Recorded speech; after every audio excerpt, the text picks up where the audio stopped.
whom I am well pleased. Listen to him.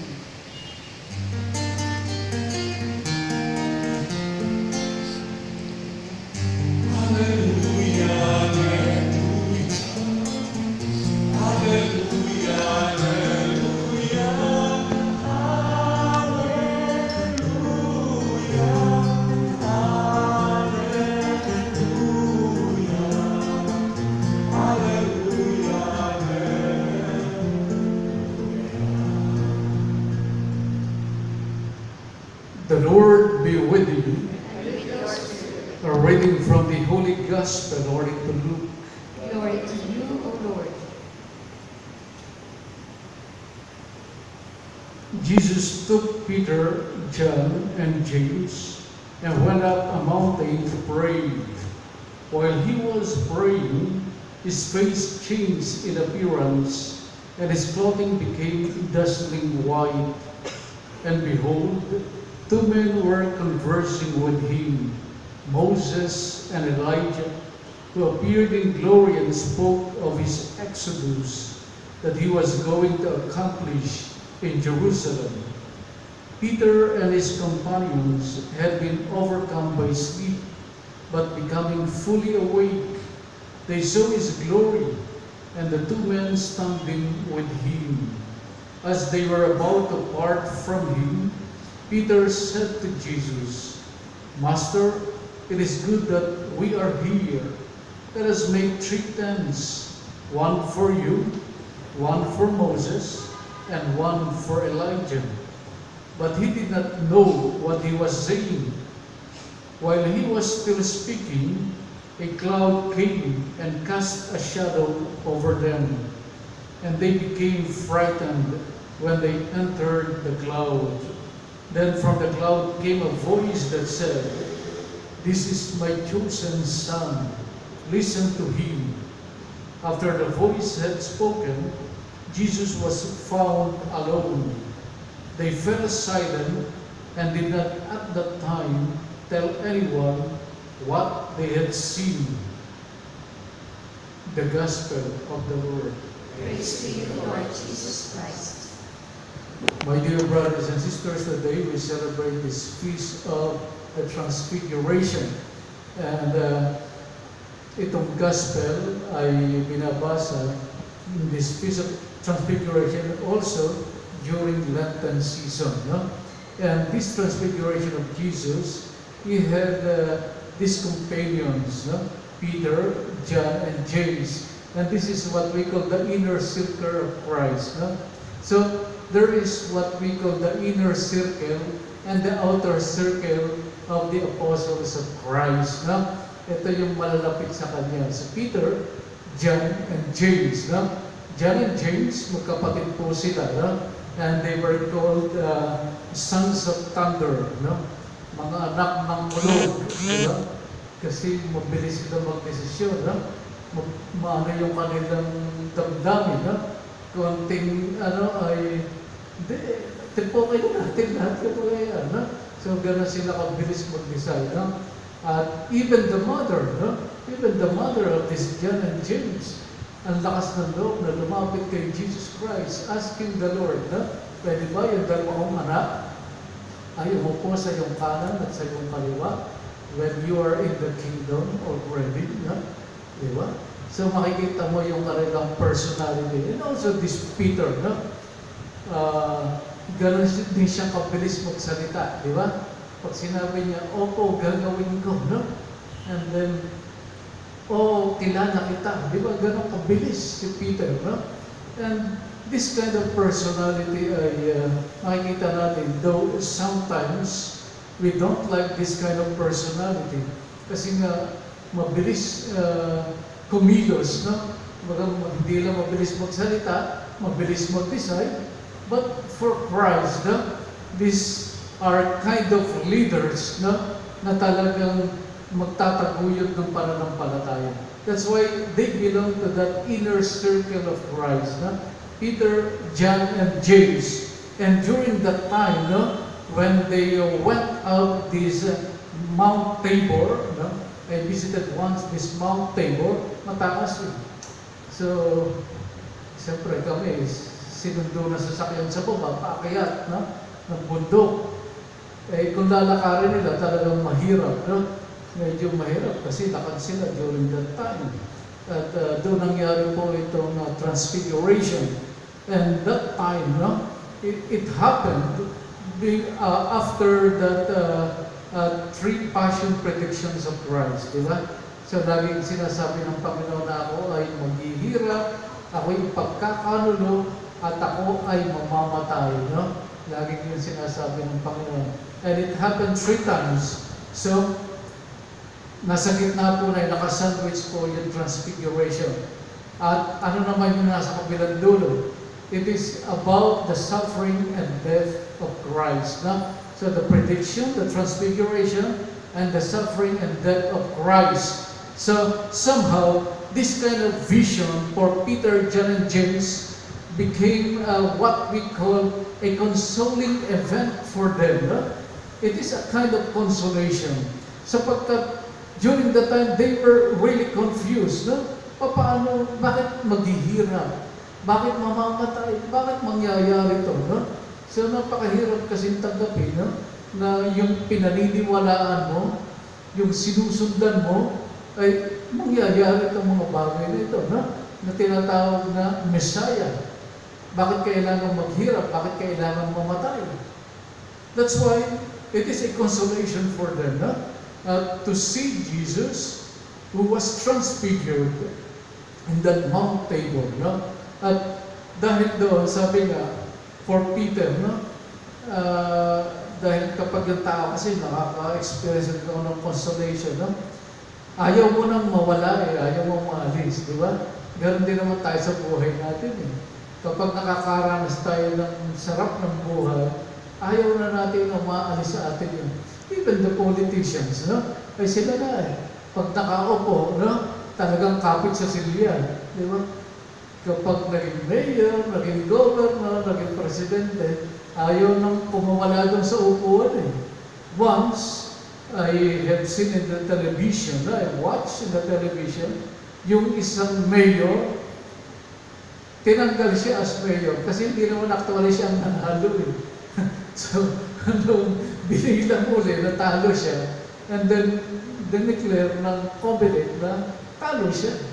Ayaw niya ngayon umalik sa upuan. Literally, no? Anong ginawa? Binuhat siya kasama yung upuan, no?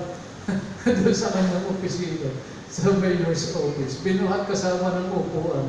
Because of that consolation sa buhay kasi natin. Kapag nakaranas ang tao, ayaw natin mawala sa atin yun, no? Because we do not want to suffer, no? Ayaw natin ang suffering. And also, with the experience of this Peter, John, and James, and the other disciples, no? They didn't like suffering. Sino ba may gusto ng suffering sa inyo? Sino may gusto nyo sa inyo na naghihirap? Meron ba sa inyo? Ha? Pakita sa kawal. Diba? Mamaya maghihirap na kayo. Diba? Bibigay agad sa inyo yun ng Diyos. Ayaw. Kaya nga lagi ang hiling nyo. Sana gumaling na ako. Sana mawala na. Padre Pio, parang awa mo na. St. Francis. Diba? Kasi ayaw natin na naghihirap tayo. Di ba? Pero titignan natin, no? In the midst of sufferings, there is always a consolation. No? Yan po. Tatandaan po natin yun. When I was sick, no? Akala ko wala nang katapusan yung sakit ko. No? Lumala. Pumayat na ako ng pumayat. No? Nag-less than 90 pounds na ako. No? So, sabi ko, hirap na rin ako eh. Hirap na ako. No? There were times sobrang sakit ng ulo ko. No?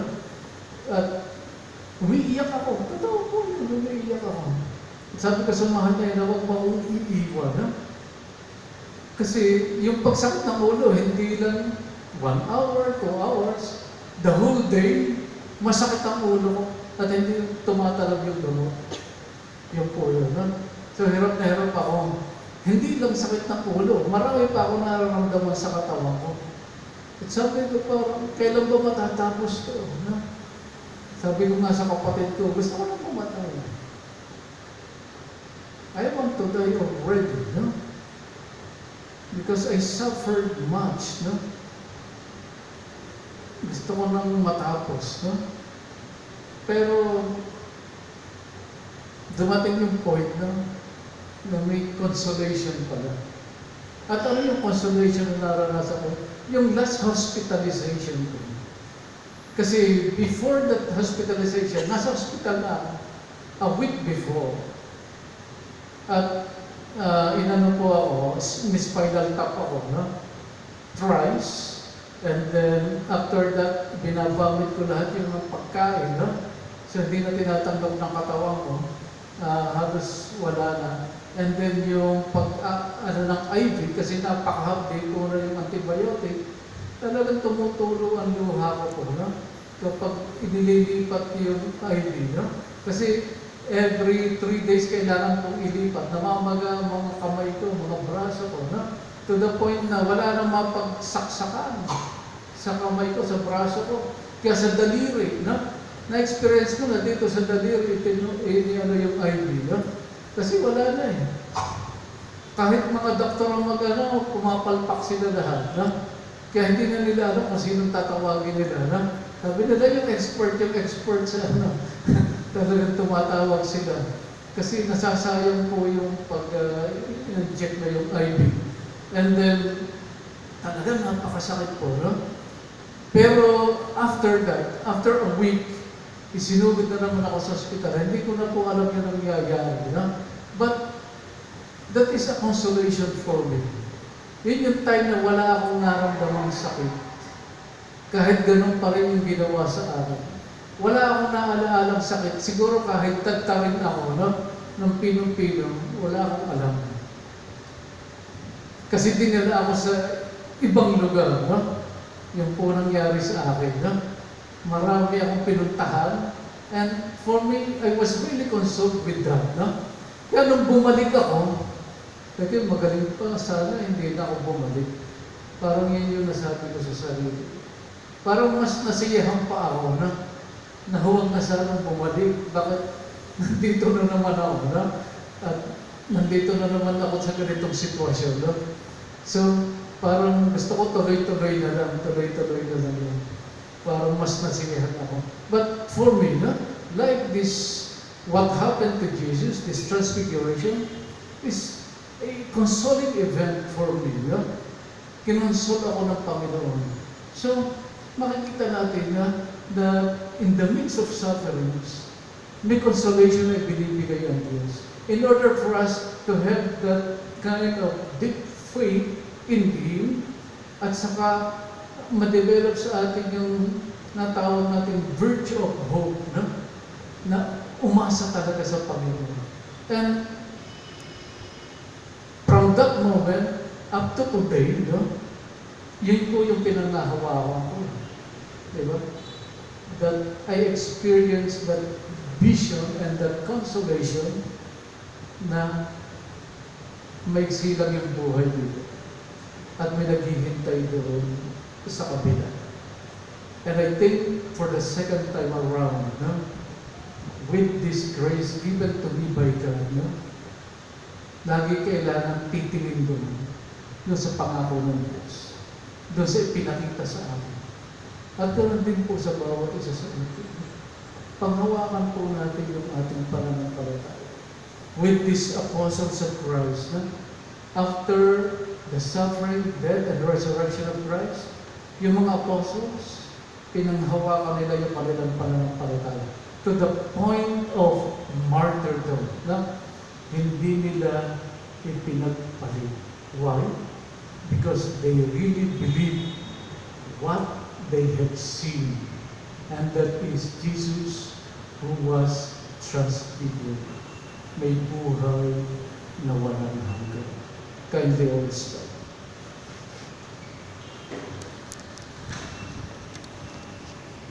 In the transfiguration, the Father revealed the glory of His Son. We do not see His glory now, but as we wait for the kingdom, we pray in listening to the Father, and let us say, let your power and glory shine on us, Lord. Let your power and glory shine on us, Lord.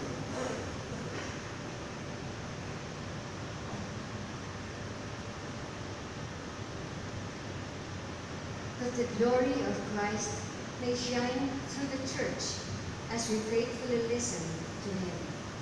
Let us pray to the Lord. Let your power and glory shine on us, Lord. That the beloved Son may lead the nations into the paths of justice and peace. Let us pray to the Lord. Let your power and glory shine on us, Lord. That we may grow in grace, that others may see the light of Jesus in our lives. Let us pray to the Lord. Let your power and glory shine on us, Lord. That people who suffer may see their future in the transfigured Redeemer. Let us pray to the Lord. Let your power and glory shine upon us, Lord. That the dead may be transfigured in the likeness of Christ's glorious body. Let us pray to the Lord. Let your power and glory shine on us, Lord. In silence, we lift up to God our personal concerns.